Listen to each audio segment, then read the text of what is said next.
You just loaded up TM Talk, the one pod to learn it all. I'm Professor Tommy. And I'm Professor Ashley. Whether you're new to the Pokemon TCG or a seasoned trainer, we're here to help you level up your play, master the rulings, and grow your community one episode at a time.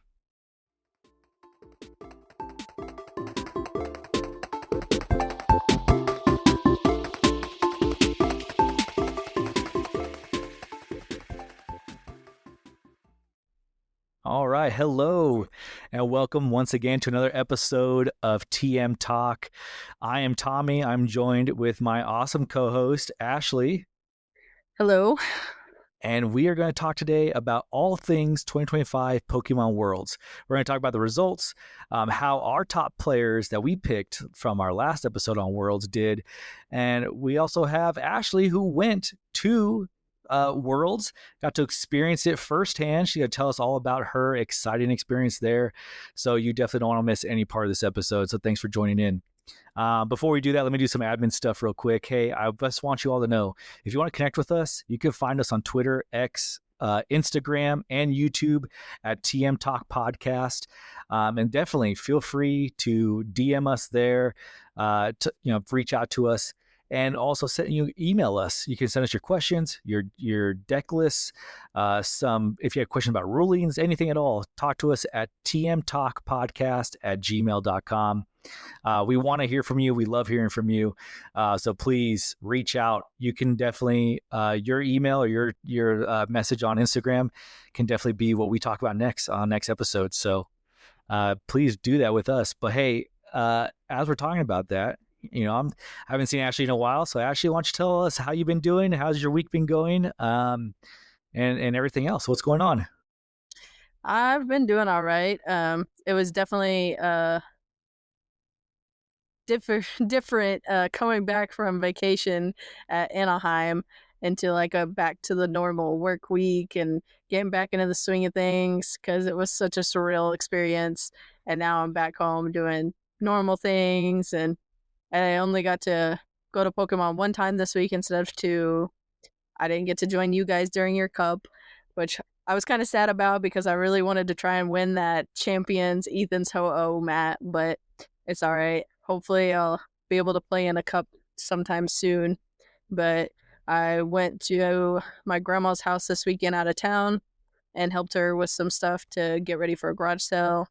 So I've been pretty busy, pretty much just got up, did a bunch of stuff, and then came straight back, drove 2.5 hours to come back home, and now I'm here recording this podcast with you and giving some awesome information to our viewers. So how have you been? Oh, I've been doing pretty good. I appreciate you and all your hard work, Ashley. I appreciate it. She went out there just for the podcast. She didn't want to go out there at all, but she decided to sacrifice her time and travel out to Anaheim, enjoy California weather for us. So please, give a round of applause for Ashley for that. But no, that's pretty awesome. My week has been pretty steady, like the same old kind of thing. But like you mentioned, we did get to compete in a cup this past weekend. Didn't do too hot. I took Goldango out there, and I didn't really get to practice that week, and it showed in my play during the cup. So didn't do as well as I expected, but it was a great show out for the cup. I was really happy about that. It was for another store that's in Stillwater. They had a great showing. Plenty of players came out there to support them, which was amazing to see. Great community, and they traveled from all over. We had people from Tulsa, Oklahoma City, of course, Enid, Perry. So definitely players are making the travel to go play these events, and they're eager to play. So it was awesome to see that. Now I'm getting ready to go and travel to Houston for a work trip for the next couple of days. So just trying to wrap up all the stuff here at home. So making sure everything's taken care of before I leave, because I know there's going to be something I miss. And hopefully it's something that can wait a couple of days till I get back to get taken care of. But yeah, it's pretty much where I've been at so far. But, let's talk about Worlds, right? Worlds was exciting. I got to watch that. I was watching that at home. Got to view a lot of the matches. I started tuning in right at Pokemon GO when they did I should say I started watching at the very beginning on Friday. Watched a lot of the matches there. Saturday, watched day 2, and then coming into Sunday in the finals. It seemed like I was watching TCG mainly for day 1 and day 2, but as we went into the finals weekend, it seemed like everybody really had a lot of cool storylines coming up to the finals that led them to their top, 2 teams or players to figure out who's going to take home that Pikachu trophy. So pretty awesome to see. So let's just go in. We're going to talk about all the different games. So let's start with Pokemon Unite, Ashley. So what was the big story there for Pokemon Unite? The big story for Unite was Peru's Unite team makes history as the first Latin America team to win Worlds, which was amazing. It's always great to see a country win their first Worlds or regional or international, like any big event like that. It's always great for the country as a whole, because I think it inspires a lot of the younger or people of the same age. Anybody who plays that, it kind of gets them fired up to, hey, if they can do it, so can I. So I love seeing that kind of stuff.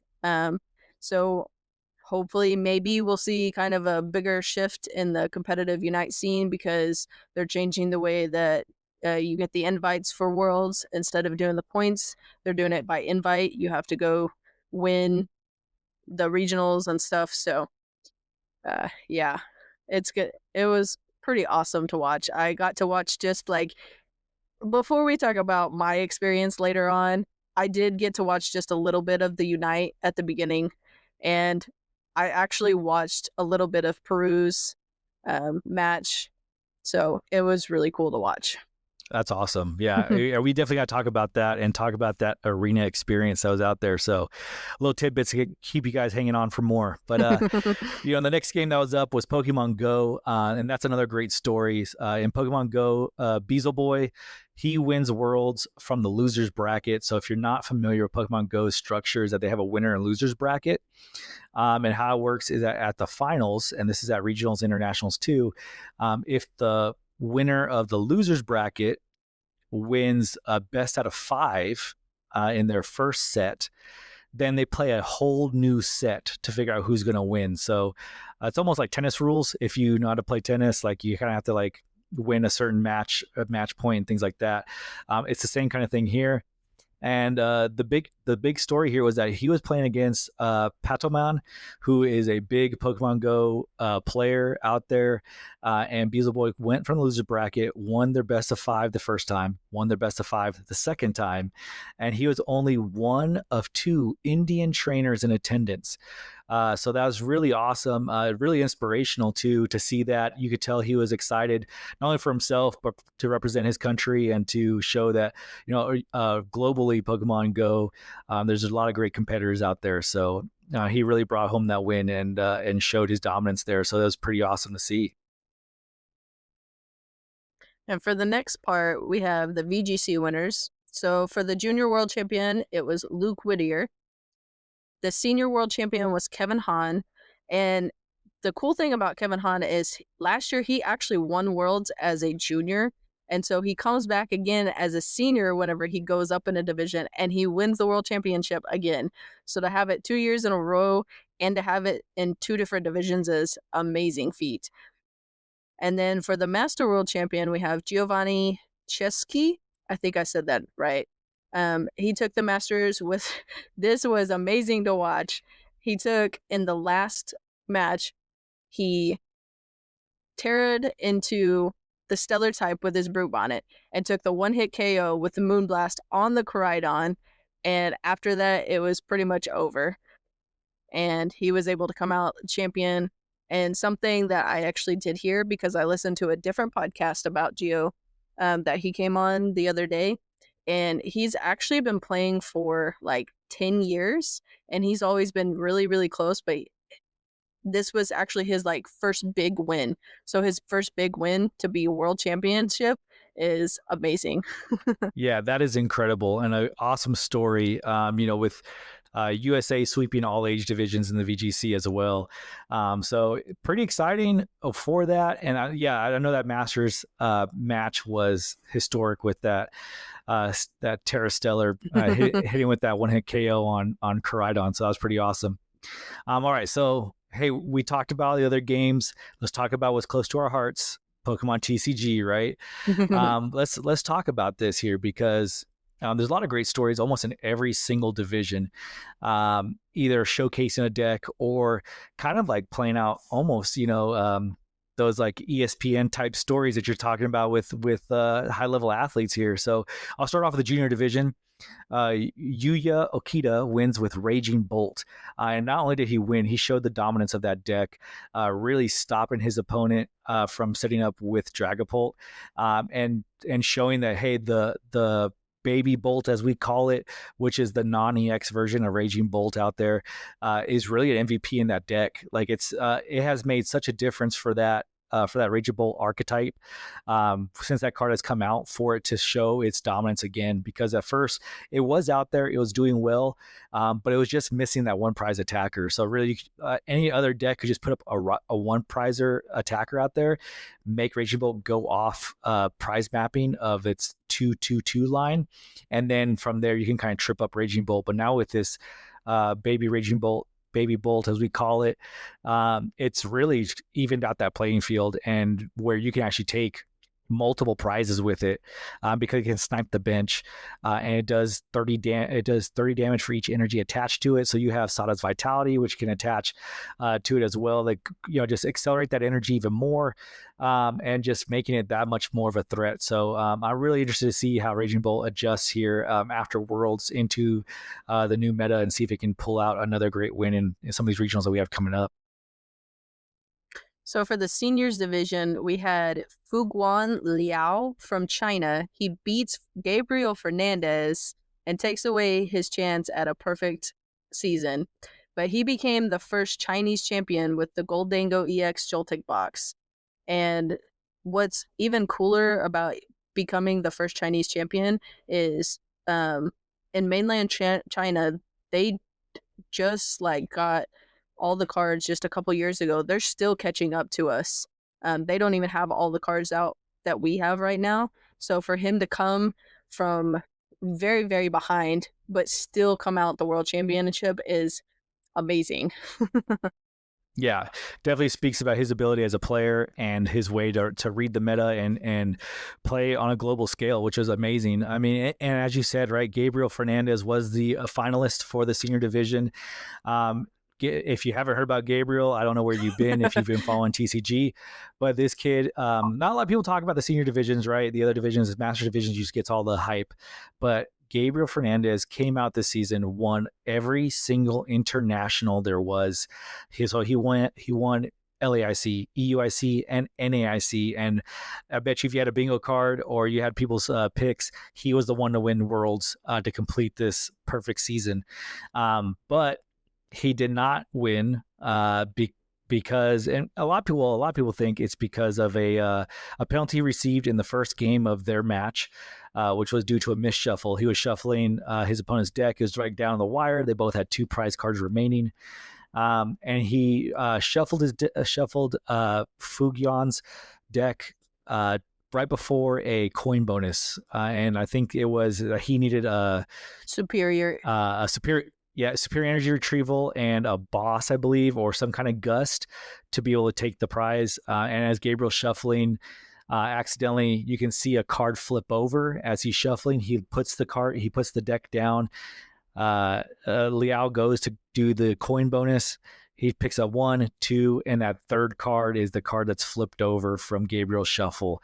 Watching on the replay, definitely you can see that. So the judges had to convene, and I believe they gave him a double prize penalty, which ultimately, of course, he lost that match because of that double prize penalty. So great calls on those by the judges, being aware of that, being able to keep the play going. But it's just I'm sure it's a little sore subject for Gabriel, and missing his chance that close to having that perfect season, right? But you have any thoughts on that one, Ashley?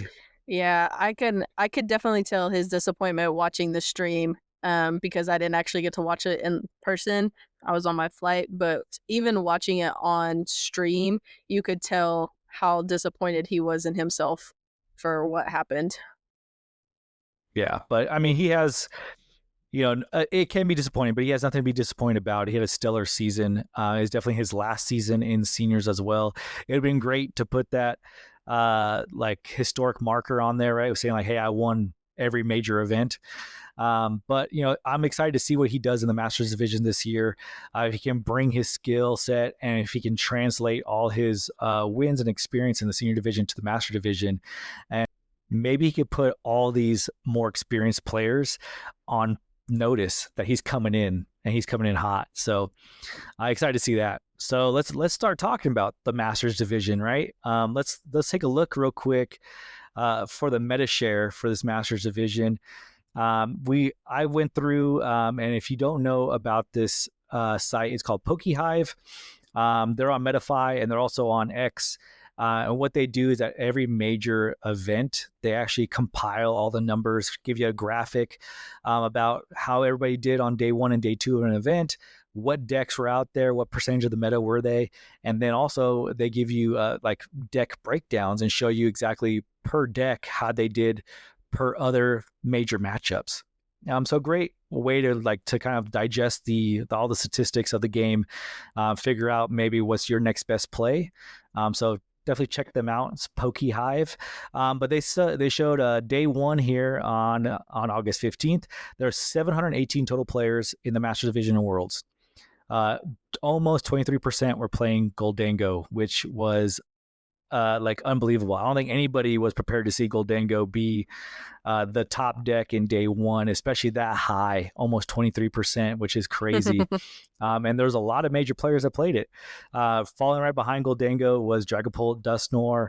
Then we had Gardevoir at almost 13%, Raging Bolt at 10%, and then Marnie's Grimmsnarl, Flareon Box, and then kind of just falls in line from there.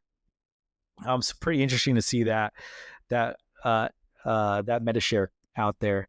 And then also on day 2, we went from 718 to 127 players, and 127 players, 30% were playing Goldango. So the mac and cheese guy was hanging around really strong, and showing that he can stick around with all these established decks. I know we mentioned it in our preview episode. I know we mentioned Goldango, we mentioned Dragapult, Dusknoir, we mentioned Raging Bolt, Gardevoir, and Marnie's Grimmsnarl. But Marnie's Grimmsnarl was kind of almost not relevant to this Worlds. And then we had Dragapult, Dusknoir at almost 17% of the meta share on day 2. Raging Bolt was almost 13%. And Gardevoir coming in just shy of 10%. So those 4 decks, amazing. I think we thought some of these numbers would be shifted around.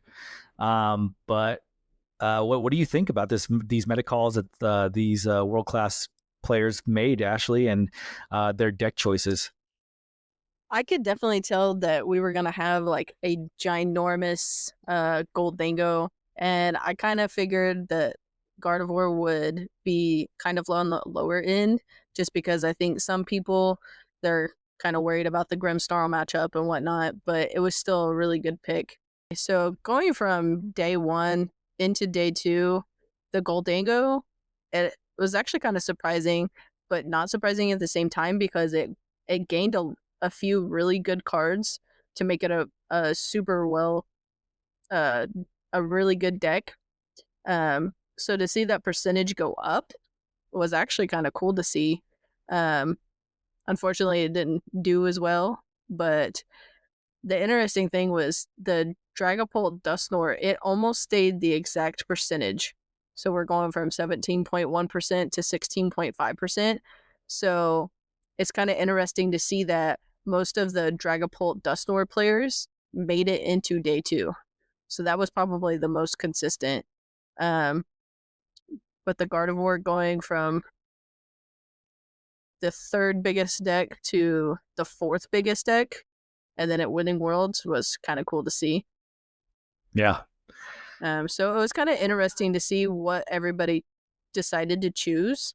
And I actually really liked the top 8 because it wasn't just like overpowered by one deck. Yeah. It was actually really nice to see kind of a very spread out top 8. Yeah, for sure. We haven't seen.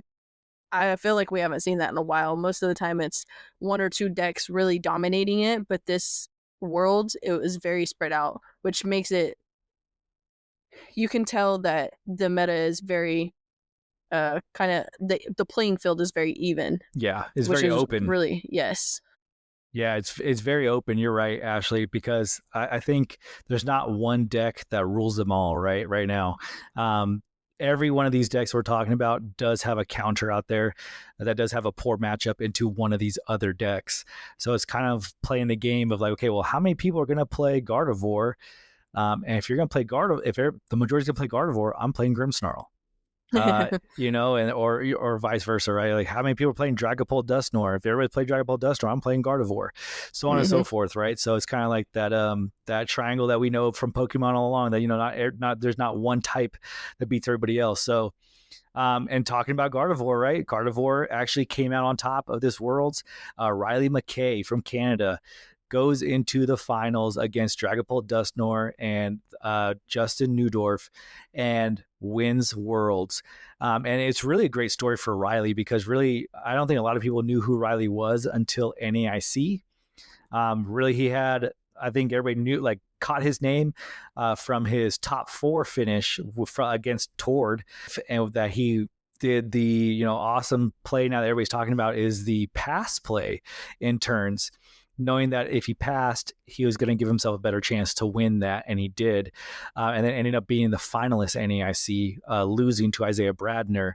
And I thought what was really funny is that the first stream of TCG on day one was a rematch of NAIC, Isaiah Bradner and Riley. And I think he kind of vindicated himself. It did end in a tie, but, he went from a loss to a tie and then goes to win Worlds, right? So I think, getting that monkey off his back of NAIC and showing why Gardevoir is such a strong deck and be able to outlast everybody else to win Worlds. And this is the first Worlds win for Gardevoir since 2017, which, fun fact, actually happened in Anaheim as well. So it came full circle for Riley, and that was awesome.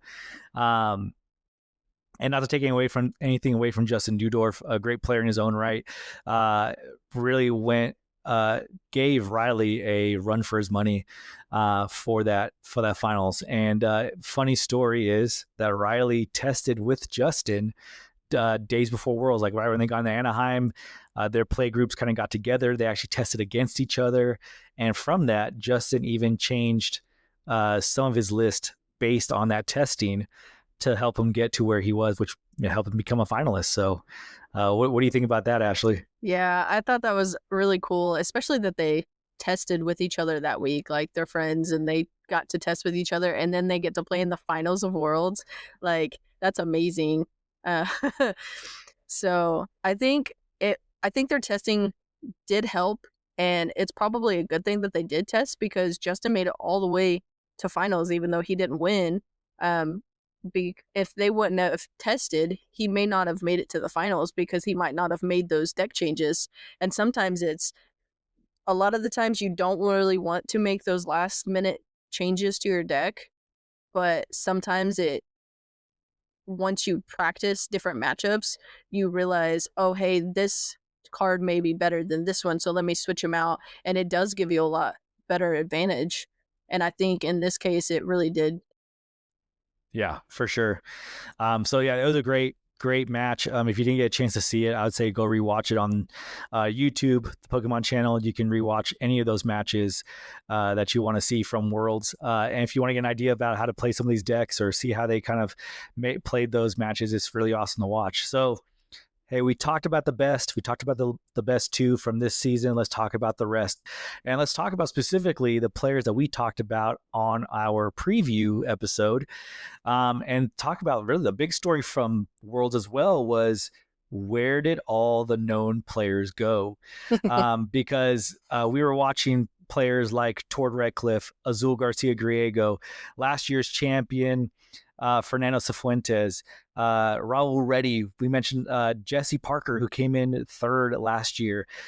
Ian Robb, who is going to make a run up to the top again, hopefully to redeem himself from last year's Worlds.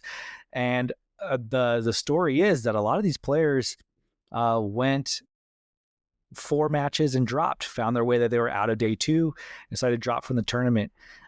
So I will start off with the list here, and it's Brent Tonneson was placed 144, playing Goldango. Andrew Hedrick, 295, playing Polt Noir. Isaiah Bradner, 332 at Guardy. Tor Redcliffe, playing Dragapult, 409. Natalie Miller, 435 with Polt Noir. Raul Reddy at 488 with Guardy. Ian Robb, 638 with Goldango. Azul Garcia Griego at 667 playing Goldango, and Jesse Parker at 693 with Joltik. So a lot of big names that missed day 2. Not only possibly showing the level of talent that was at Worlds, of course, to show that was more elite, that it seemed to be a lot harder for a lot of these well-known players to make it out there. But any one of these names kind of stick out to you and maybe just say like what happened, Ashley, or that surprised you at all? Honestly, I was really upset. I was kind of sad when I saw that Raul he didn't make it, because I was really hoping, like, a lot of these players, they're so good, and just like Azul, he plays on live all the time, but he doesn't really go to his locals and stuff, but he can just go to like a regional and do really, really well. But it just goes to show you that even some of the times these big players, they still have bad matchups, they still have bad games. So when you're feeling like you're not very good as a player, just remember, like, everybody's gonna have those bad days, and just because you have one bad day, it doesn't make you a bad player. It's just a bad day, and you can always come back from it. Yeah, definitely. And that's a great thing to take away from this, Ashley. I'm glad you brought that up, because I think this is one of the big ones for a lot of players trying to start their competitive journey or on their competitive journey, and they just feel like, I'm not good enough. I can't make it. I finished this cup at 1-4. I went 0-4. I'm not winning. What's going on? And I think it's kind of goes to show that, like, it happens to everybody, right? There's no, just because of who you are or what your name is, it doesn't mean that you're automatically destined to win, and vice versa. You're not destined to lose either. So if you put in the practice, put in the effort, put in the work, it will show, and you can definitely see consistent finishes in your time. So if you take anything away from this world, I hope you take away that. But let's talk about those who did make day 2. We did call a couple, which was great. We had Henry Chow, who finished 73rd at Worlds, playing, of course, Guardy. So doing really well for himself there. Fernando Cifuentes, last year's winner, placed 63rd with Blissey of all decks. Yeah, so he came That's in actually with great to see. It is. It's cool. A surprise deck nobody thought was coming. We actually have a player here in Oklahoma who played Blissey at NAIC and did well for himself there too. Got into day 2 and was almost, I think, really close to making the top 16, which was pretty awesome to hear. So Blissey showing its strength out there, and once again, coming out of nowhere. And then we have Calvin Connor at 14th, playing Guardy, doing really well for himself there. And then our best finisher that we called, and I think it's maybe no surprise, is Piper Lapine at finishing at 7th, so in the top 8, with Goldango. She's the one that took Goldango the farthest as well. So once again, speaking about what an awesome player Piper is, making a top 8 at NAIC, turning around, changing up completely different style of deck into Worlds, and getting another solid top 8. So your thoughts on Piper or any of our other day 2 players, anything you like to see, or any stories you have to share, Ashley, about them? Because I'm just I'm excited for Piper. Like, congratulations, that's amazing. My girls were excited and happy for her as well. So we actually played in a challenge during day 2 and got to watch her run up to her top 8 run. So that was pretty cool to watch. Yeah. Congratulations, Piper, and congratulations to literally everybody else that even just competed in Worlds. Like, even if you didn't do as well as you thought you did or hoped that you would do, you guys all did amazing. But I was super, super pumped that Piper made it into the top 8. And I didn't get to watch the finals in person, but I paid for the Wi-Fi to watch the finals on the plane, and I was watching Piper's final or top 8 match, and she was doing so well, and I'm like, let's go, Piper. And then to see that she prized 3 gimme goals, it just like my heart sank. But I knew that if anybody could bring it back, like she could do it. And she did really well for a while, and unfortunately it wasn't quite enough, but she still made a fantastic run, and I was so excited to see her in the top 8. Yeah, it was bittersweet because it wasn't due to her play that she lost at the top 8. It was the match, like her third game of that match. She prized 3 of her 4 gimme ghouls. So that's just spells, defeat, because you can't get anybody else set up. So it wasn't because of anything. It was just, just bad prizing, which is sad to say because it wasn't in her hands. It was just, at the way of the shuffle and the cut of that deck and how that worked out. But I'm wishing her the very best. Excited to see Piper play this season, see what she brings to the table. And I'm really rooting for her to get that win, right? That regional win this season, the IC win, heck, maybe even Worlds win. So she's one of my favorite ones to watch. Raul Reddy as well.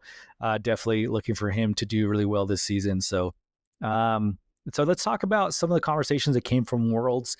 Once again, like we've been saying, the X community, the Pokemon community on X, not afraid to share their opinion, which is great because they offer a lot of insight, a lot of ideas to how they can make the game better. And I think one of the things that a lot of people brought up was prize checking.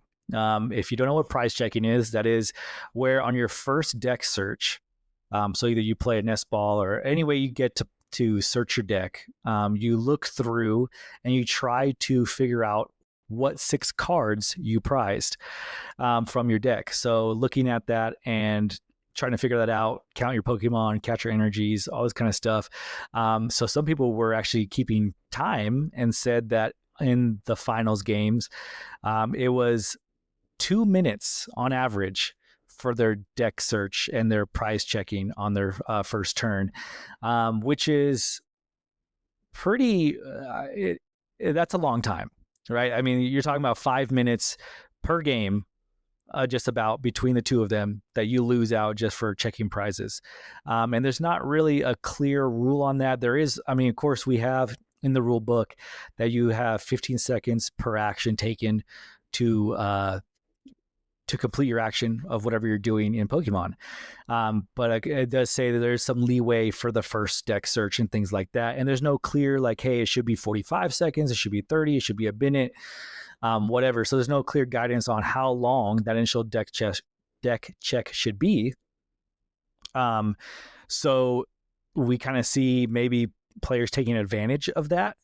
And just really making sure what they're having. So a lot of people on X were saying, hey, you know what? You should just check for key cards, right? And then every search you do after that, you check for other types of key cards to keep the game going and moving, especially with the new time rules coming up with the +1 turns at the end of time, or prize checking in between turns. So after your first turn, if you did a deck search, you deck search pass and you do your prize checking during your opponent's turn. Shuffle up, let them cut. So that way you have that time. They can just play out their turn and vice versa. Same thing.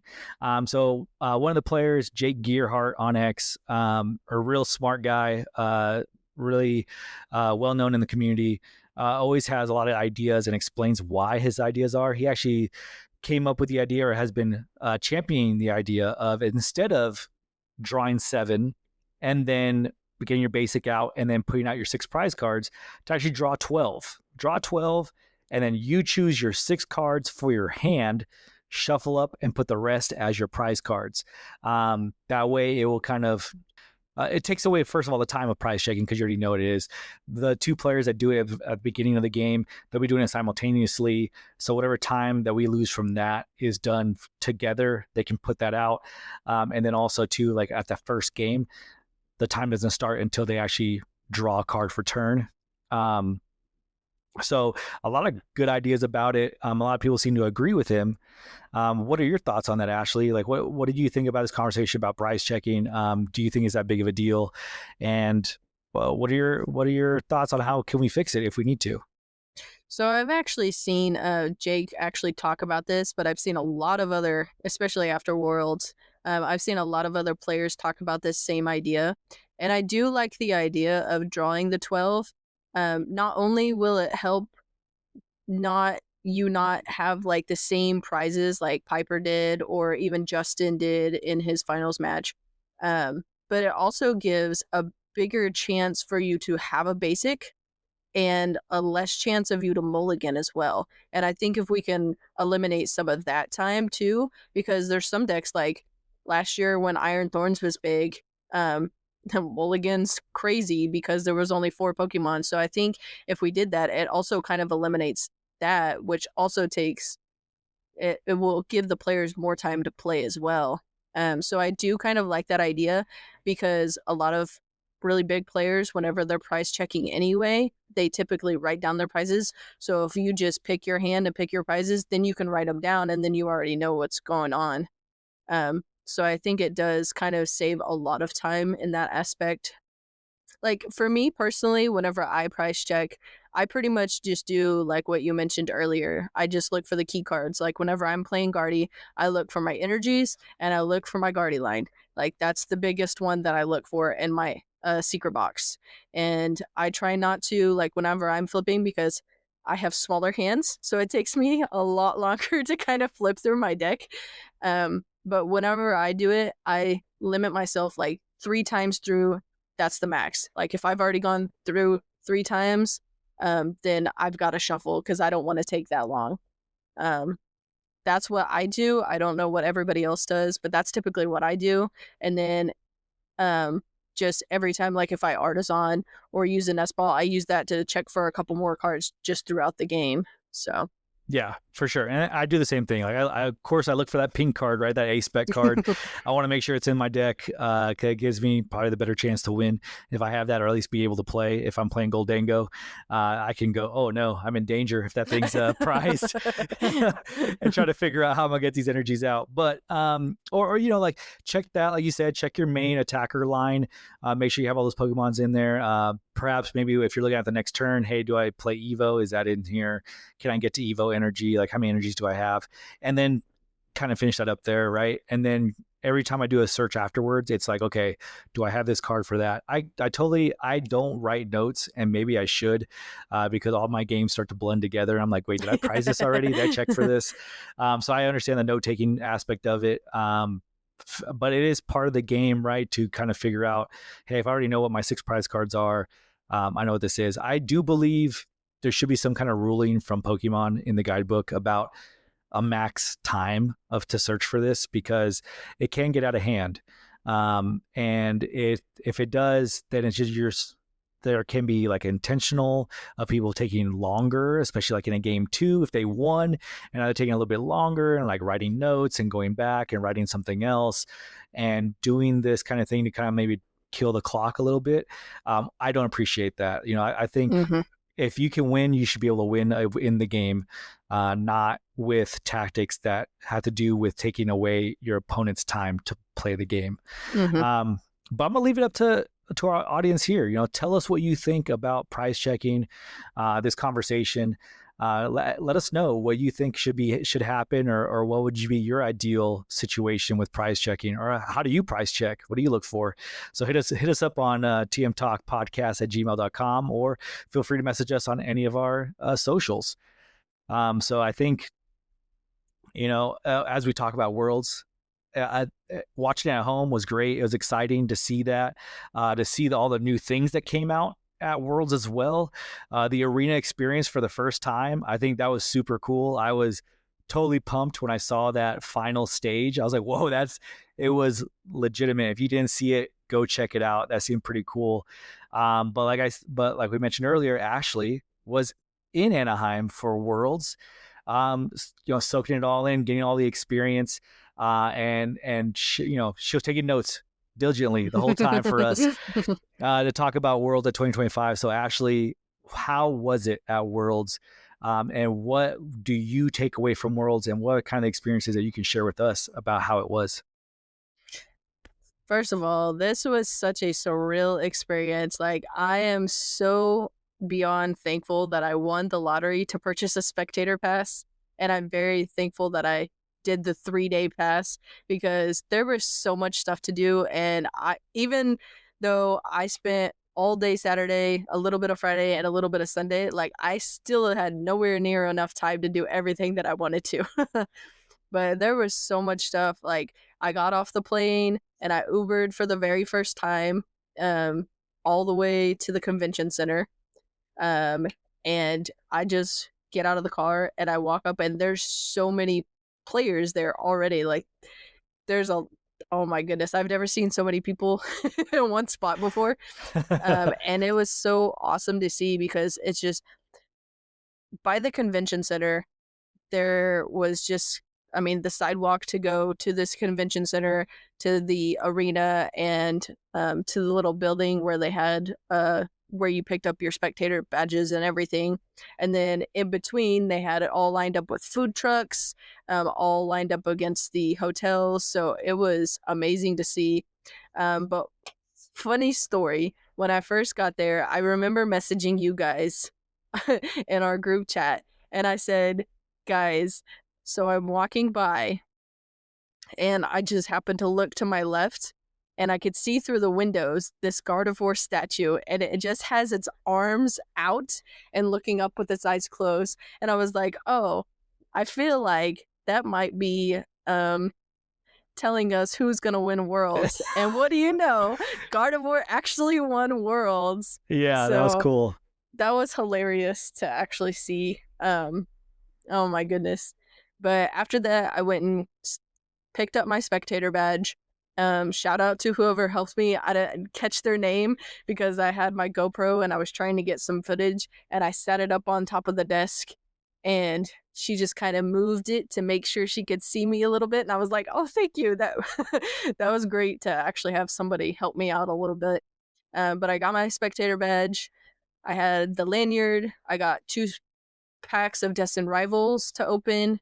And then we got a little Toadstool code for Pokemon Scarlet and Violet, which was really cool. It comes with the little black sunglasses. It's not actually on there, but it's one of the held items. Oh, that's cool. And it says that you got it from the World Championships. So I thought that was pretty cool. So after that, I decided to go ahead and walk over to go check everything out. Like, I knew I only probably had maybe an hour, but I was like, I got to check this out. So I went into the venue, and there is so much stuff. Like, I've been to regionals and NAIC twice before, but none of that compares to how big Worlds was. Wow. This convention center was ginormous, and I was thankful that I had like the map on the app, but I still got lost multiple times.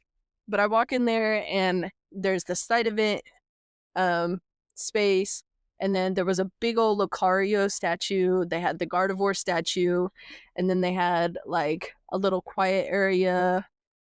They had the side event area where they weren't playing at that point because they had about an hour and a half till close time. But then in front of me I see this ginormous Charizard and Blastoise statue. Oh, And cool. they're like next to each other, kind of like battling, and it says red versus blue. And it was so cool because I didn't get to do it that day. But Sunday there was a very small line, and they actually let you go up there and take pictures. They had staff there, and they give you this Pokeball, and it actually lights up in the middle, and you got to pose, and they would take pictures of you with it. So I actually got to do that. That was so much fun. That sounds amazing. That's so cool.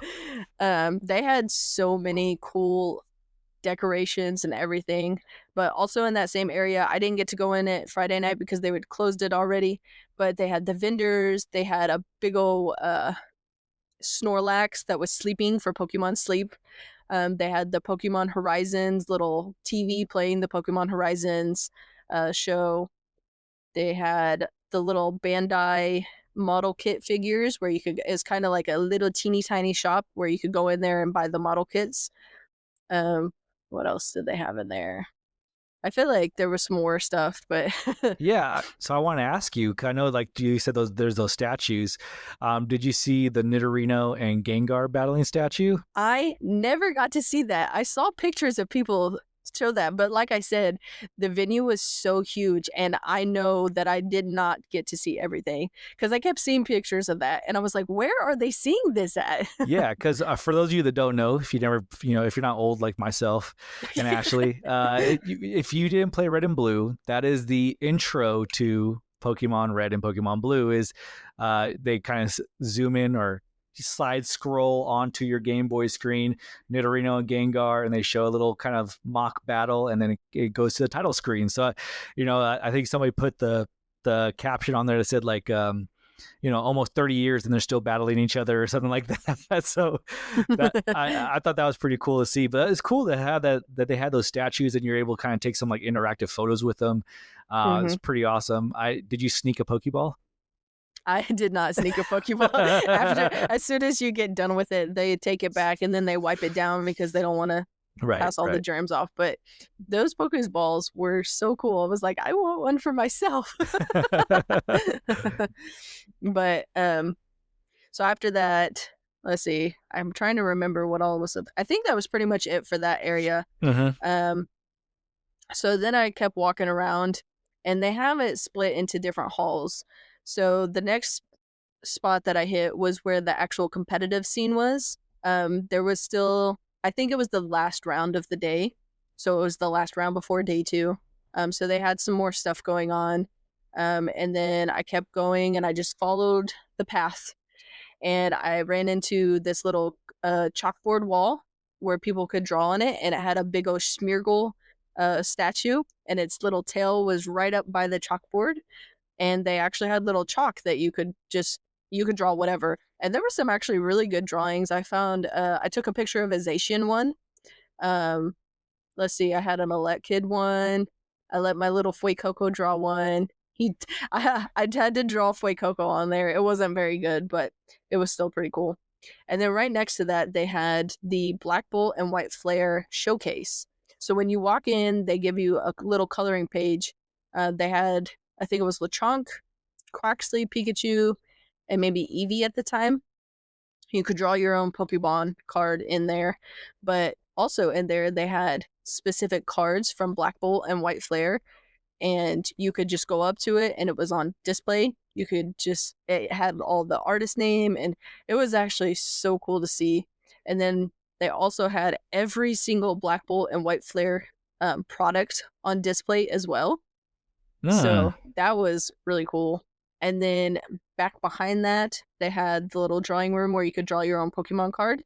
And then all of these drawings of these cards that everybody that has gone in there drew. And I looked at it every single day that I was there. Like, I was like, I got to see everybody's artist. And one of my absolute favorite ones was this Lechonk. And he's got a little pin and it says deadline in the background. And you could just tell he's frantically just trying to finish whatever he's doing to get to the deadline. And I was like, that was one of my absolute favorite drawings that I saw. There was some, shout out to you guys. Like, if you did any of those, some of y'all can draw fantastically. That was amazing. That's awesome. That's so cool. So, I mean, it sounds like there's a lot of stuff to do as a spectator there, or kind of just check out all these different cool experiences. So let's talk about like the Pokemon Center. Like, when were you able to go visit the Pokemon Center, and how did that compare to to your other Pokemon Center experiences at internationals? So I actually went. I had my appointment for, I think it was like 9:45 on Saturday morning.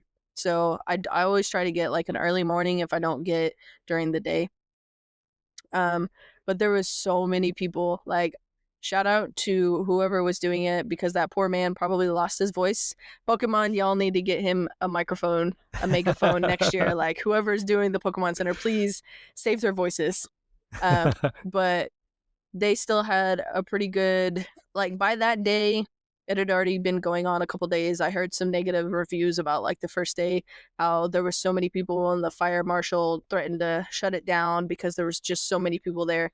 But I think by my day, they'd kind of had a little bit better grip on it. So Uh, it was a little bit later, but I still got to go in there about 10 o'clock finally. But whenever you walk in, they had a lot of different photo opportunities. I didn't actually stay to take any of the photos because we were just trying to get in there to avoid some of the crowd. But then in before you get in there, they had a few different queues, and they had like the Charmander, the Bulbasaur, and the Squirtle queues. It was actually kind of cool. I like that aspect of it, because like at NAIC, it was just basically like this big old long line. And they don't have it split, but because there's so many people, they had to do something, and I like that they did like the different kind of queues for it. Mm-hmm. So after I went in there, there were so many decorations. Like I've been to the Pokemon Center a few times at NAIC last year and the year before, but they do not compare to World's Pokemon Center. It was ginormous. I walked back and forth at least 10 times just trying to. I remember calling you and telling you Yeah. about some stuff, and I was like, I keep getting lost. And I was on the phone with my sister at one point because I was trying to find her something. I was like, I took a picture of this, but I don't remember where it was. So that just goes to show you like how big the Pokemon Center was. But I was glad when I first got there, we didn't have like a ton of people. So it was super bearable to kind of walk around and check everything out. So I was actually able to get pictures and videos of everything. And you could tell like the later in the day it gets, the more people there are. Um, but my experience was it was pretty great. Like there were so many items you could choose from, a lot of different things, and by that day they had where you could go up to a window for special items that sold out, like the Arcanine stuff. They eventually had that in a window because that's one of the hot items that everybody wanted. And then after I finally got all done getting all my stuff, I actually won a few of the vouchers.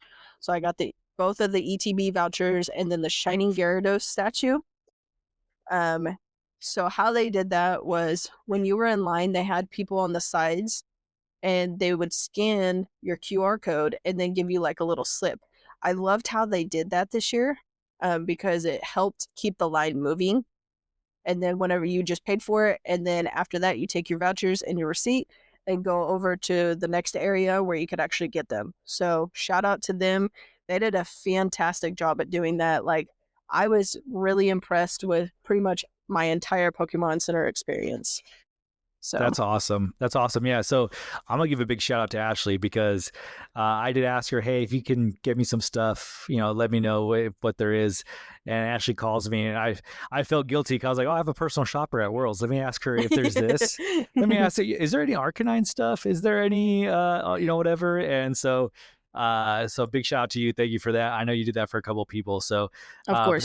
it was amazing to see some of the cool products that were at Worlds, like you sending those pictures back and forth and letting us see what there was there, what was there.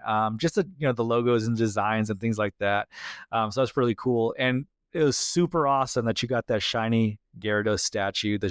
The pictures you showed, I'm sure doesn't do it justice in real life. No. But that thing looks amazing. It's super cool.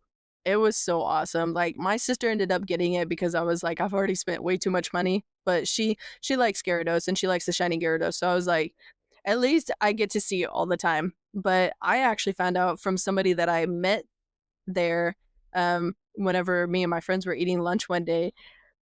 I found out that the shiny Gyarados actually lights up, and I didn't know that beforehand. And I was like, oh my gosh, it lights up. That's amazing. That's super cool. So it was awesome to see like me meet people from all around the world, but also like learn things from them while I'm there. Yeah. So Yeah, that's cool. I mean, it's definitely a community aspect to it, right? Like kind of, hey, you don't know each other, but hey, I saw you got this. Let me tell you a little something about it, so you can enjoy it that much more. That's awesome. Mhm. So, we talked about all the fan experience and all the things you could do outside of the competition hall. Did you get a chance to see any of the competitions at all going on during day 2? Like, how was that stage different from anything else that you kind of experienced at a regional or IC? But before Championship Sunday, of course, like just the first day 1, day 2 competitions. What was that like? So I didn't really get to watch any of the matches on day 2. Like, pretty much the whole time I was there, I was just going. Like, I didn't really stay caught up with the competitions a whole lot. I would pull up, like, on YouTube on the live streams, but as far as watching it in person, I didn't really watch any except for just, like, the very end of one of the day 1s. So the day 2 I didn't get to watch, but I actually got to watch a little bit of the Unite finals on Championship Sunday. So walking into that arena, they gave us a little wristband, and then we had to go figure out where our seats was, and I picked one of the highest seats because I wanted to get a really cool picture. But that arena was so humongous. It was, oh my gosh, watching that in person, even for the very short time that I got to watch it, was an experience that I hope that I get to experience next year. um, so if you get the chance to go to San Francisco next year, definitely stay. Like, that was one thing that I was actually sad about. Like, if I could have changed one thing about my trip, I would have been there on Thursday and left on Monday.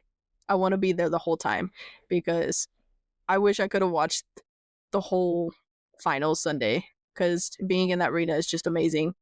Yeah, it was amazing to see. I mean, I was watching on my phone screen, so I'm sure it didn't do it justice. But just this massive stage they set up with the table in the middle. It was really like theatric, right? Like it looked really, cinematic how they did it. It's like center stage, and it was funny because we were joking earlier that, like, you know what, if it's all day Sunday for championships, they should have like pyro and intro music for the two finalists. And lo and behold, they actually did. Yep. It was music from Pokemon, and they were walking out and doing their kind of like their little pre game interviews and then going right into it.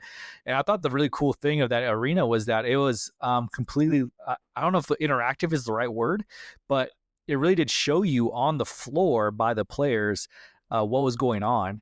I don't know about the other games like Unite or Go, but I know for TCG, I actually like showed on the stage floor the Pokemon that they had out on their bench, who was in the active, even like a big graphic for the stadium card is underneath the table and them. So it's like they're in the stadium and their Pokemon are behind them battling and stuff like that, which I thought was really cool.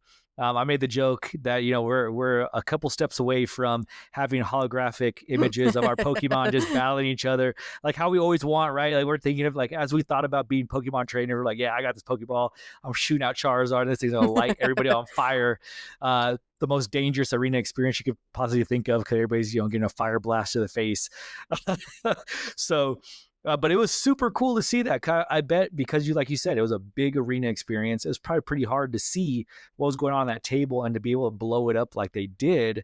I mean, not just on screens in the center, but like on the floor, really let you kind of see what's going on and just engage with it that much more. Mm-hmm. And it was the same way. Like, I got to watch a little bit of the night, and it was the same way. I can't remember which game win, but whenever they had the game win, they had it going around in like a circle, and it said game win, and it had the Pokemon on both sides. So it was as interactive for all the other ones as it was in TCG. So I really love that Pokemon did that this year because it gave that more of a more interactive feeling, and it felt like you were really watching a real Pokemon battle like we always dreamed of whenever we were little. Yeah, for sure. So I'm excited to see what they bring next year because that looks pretty amazing from some of the stuff they announced. I know you said earlier you had to take off a little bit early. So before we get to the closing ceremonies of the Worlds, from your trip, from looking back on it, what's the best thing you can say happened during your trip? And what's the one thing that you want to try to experience again, or maybe hope to experience in a different way next time? Oh man, there's so many things that I could choose from. But I think one of the best things was just walking out and seeing all of the people that love the same game that you do, even if you don't play even if you both don't play VG or TCG or Go or Unite. You guys are all there because you love Pokemon. And so just walking out and getting to experience all of these people that love the exact same thing as you was honestly one of the most mind-blowing things, because, I mean, we come from a smaller town of, like, 50,000 people, and there's not a ton of us that like Pokemon, so from going from this to a big convention like that where there's just so many and all around the world, um, I really loved the collect and trade corner because I got to see people from all around the world. I got to see people from Korea, from Japan, from Taiwan, like all these places. And it was just amazing to see. Um, the only thing, like I said, that I would change is being there longer. Um, but next year, I hope to go to Worlds, whether it be as a competitor or a spectator, and experience in person the arena final Sunday. That is my goal for next year. Yeah, for sure. That'd be amazing. And I think that's one of the things I'm looking forward to. I'm probably going to put my name in the hat for the spectator pass for sure. And to see if I can get out there and experience that, because that sounds like an amazing experience you had. So I'm so happy you got to enjoy that, and actually go out there and do it. I know that there was some kind of up in the air ideas that maybe you weren't going to be able to make it. So I'm glad you were able to experience that and enjoy that, because it sounds like you had an amazing time. So Yep. Shout out to my sister for helping me. yes, shout out to her. And so with that, I know you said before that because you had to leave early, you had to get on the plane, but you did purchase the Wi-Fi to try to listen in on the closing ceremonies and the rest of the Worlds. So let's talk about some of these closing ceremony announcements. Always at the end of Worlds, they always announce a lot of big new things coming to Pokemon and all the different game types. And really gets people hyped. Last year, we had the big announcement about the trainer Pokemon coming out, which we got this year in Journey Together. We saw a lot of previews of those Pokemon, and a lot of big changes that were coming this way. And this year was nothing different. We got a lot of we got a lot of news about new and exciting things coming. So I took a couple notes. Let's talk about a couple of these things. So Pokemon Go. The biggest news I took away from it was that Eternatus, the Dynamax raids are going. And the really cool thing was that they announced that if you're at Worlds, it starts in Anaheim, and it's going to start after this. Once you guys leave here, it's available, and you guys can go and raid. And I can only imagine how cool that would be to know that, hey, I already have an arena full of people ready to battle this thing in a Dynamax raid, because you need quite a few to take it down. And to be like, hey, we have our group right here. We could do it. And tons of people can do that. So that was awesome to see. Cool video to watch. And I'm really excited to do that. I'm hoping I can get my Eternius. But like we said, there's not a lot of Go players. So we have to try and coordinate as we get everybody together to get one of these going. What other announcements did you see, Ashley, or were you excited about? One of the next ones was the Pokemon Pocket news, where Mega Pokemon are coming to Pokemon Pocket.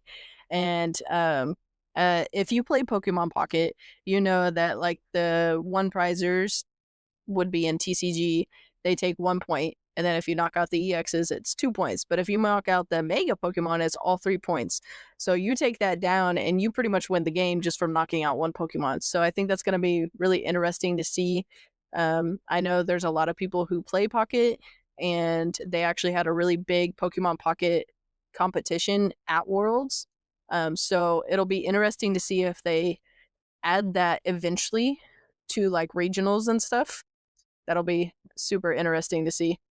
Yeah, for sure. And I'm excited to see the arts that they put on those cards, because Pokemon Pocket, I think first and foremost is like a collector's app. Like you want to collect all the cards you can to see all the cool different illustrations that they have. So I'm really excited to see those Mega Pokemon illustrations coming to Pocket. Another big announcement they had was for Unite. More Pokemon are on the way for the game. So Empoleon, Delmise, Vaporeon, and Groudon are all coming to the game. For me, I was a big player of League of Legends. So another MOBA game that's out there. And when I saw Delmise, I immediately got flashbacks to League of Legends. And I can't remember the champion's name. So hey, if you're listening and you know who it is, message me, let me know who the name was. But it immediately reminded me because you could Delmize can shoot its anchor out, grab somebody, bring them back, and start doing some damage on them. So those looked really cool. It got me really excited. And man, I have not been able to play the game yet, but I really want to check it out and I want to get into it. Honestly, it's actually a pretty cool game. Like, I haven't played it in a while, but I downloaded it, I think, last year and played it a little bit, and it's really fun. I got to play it at the Play Lab at NAIC. Um, it's definitely a team game. So the more people you have that play it, I think would be the more fun it would be. But it's still a pretty cool game. And I like that they have like special outfits that you can put on the Pokemon. Gives it a little bit more personal touch to it. Yeah, for sure. And that's pretty cool. I want to check out all those aspects because it looks like it's a pretty fun game to play. And we have a lot of people who maybe we'll play, so we have maybe we'll have our team of our own. So that'd be pretty cool. In TCG, I think it was no surprise we're going to get some more Mega Pokemon EXs, but I think everybody was surprised to see Mega Charizard X EX card coming to TCG. The animation they had for it was super cool.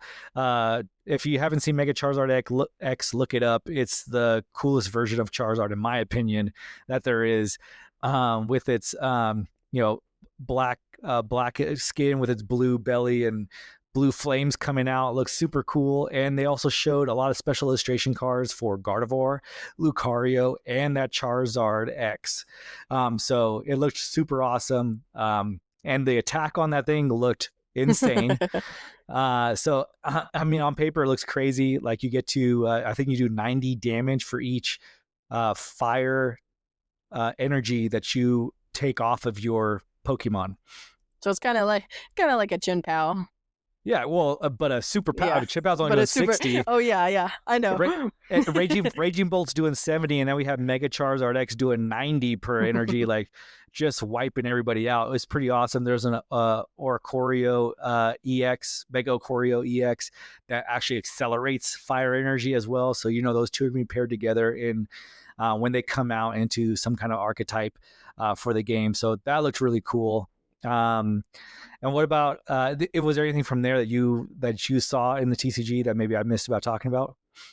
I think that was pretty much it for the TCG. I think the cards look super cool, but the next one that I'm super super excited about, I've already pre-ordered it and I'm getting my pre-order bonus, is Pokemon Legends ZA. They announced that there's going to be 4-person real-time battles, and already this game, when they first announced it, I was like, all right, I'm excited.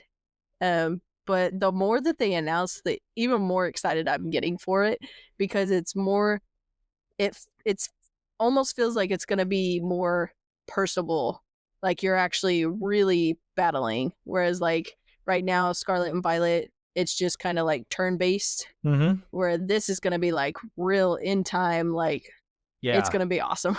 Yeah, even watching some of the trailers and stuff for that game looks really cool because you have the ability to dodge an attack, and it's like you move your Pokemon out of the way, and stuff is happening simultaneously. So a lot of different cool things in that game.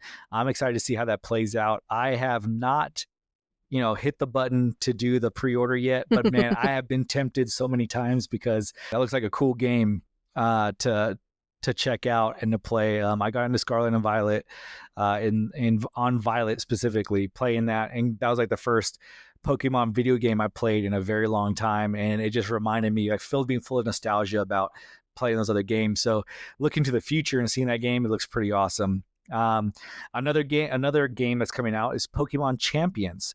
Pokemon Champions seems to be like a software that you can download onto any kind of device and be able to transfer Pokemon into that to be able to battle against your friends. So that was one that came. The news of that came out a little earlier. We heard about that already, but this at Worlds they actually talked about that those Mega Pokemon are definitely going to be available in Pokemon Champions. And then the news came out the next day from the Pokemon company on X that's going to be the new software for the VGC. Now, I don't know if it's going to be for international and regionals, or if it's just going to be next Worlds. But it's definitely coming to Worlds. It's definitely going to be what those VG competitors are playing when they go up there and compete. So that was pretty interesting to hear. What do you think about those changes, Ashley?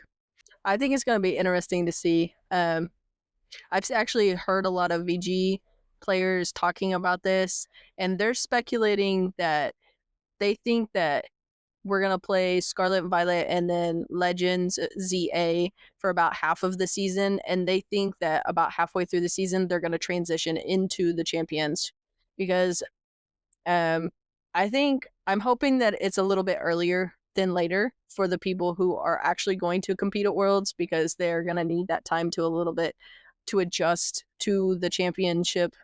But I'm super excited for the Pokemon Championship. It looks amazing, and I can't wait to battle up on it. Yeah, it looks super cool because I think you can transfer Pokemon from Go, from any of your video games, any kind of like digital Pokemon ownership you have. I think you can get it into that game. So that seems pretty cool to be able to like kind of like really test out your Pokemon from Pokemon Go into like actual Pokemon battles in Champions. Mm-hmm. Yeah, I think if I remember correctly, I think they're talking. It should be you should be able to transfer it to Pokemon Home and then from Home into the Champions. So I Okay. think that's how it's going to work. Very cool. Very cool. And also we got the announcement because we all know, well, if you don't know, next year is the 30th anniversary of Pokemon since they released. And San Francisco, which is a city that means a lot to Pokemon, is going to be hosting next year's Worlds. And they are definitely going to have an arena experience as well for that. And tied with that, it was a cool, like kind of little teaser trailer for Worlds next year's. If you didn't get the chance to see it, definitely check it out. But they actually released something and they're teasing something about Pokemon XP, which seems to be a major fan experience that's going to happen next year, definitely with the arena experience and things like that. So, leaving us a little bit in suspense about some cool things happening for next year in San Francisco. What are your thoughts on Pokemon XP and the 30th anniversary of Pokemon next year, Ashley? I am so unbelievably excited to see what they do next year for the 30th anniversary. I feel like they're going to come up with some crazy stuff. I'm really hoping that they do a drone show, kind of like they did at Yokohama and Hawaii. I think that would be amazing, especially on the 30th anniversary. Super excited for the arena experience. I'm glad that they decided to do that again because there were so many people that filled up the arena this year. And from the Pokemon XP, what it sounds like, from what I've seen from one of the other players, is it sounds like it's pretty much going to be all of the side stuff that you are already doing in Worlds, like all of the side events and the showcase and a lot of the things that I mentioned earlier. And then the World Championships is kind of going to be a little bit separate from that. So it almost sounds like for the maybe going forward, or maybe it's just for the 30th anniversary, they're going to split it to where it's basically like a giant Pokemon convention, is what it sounds like.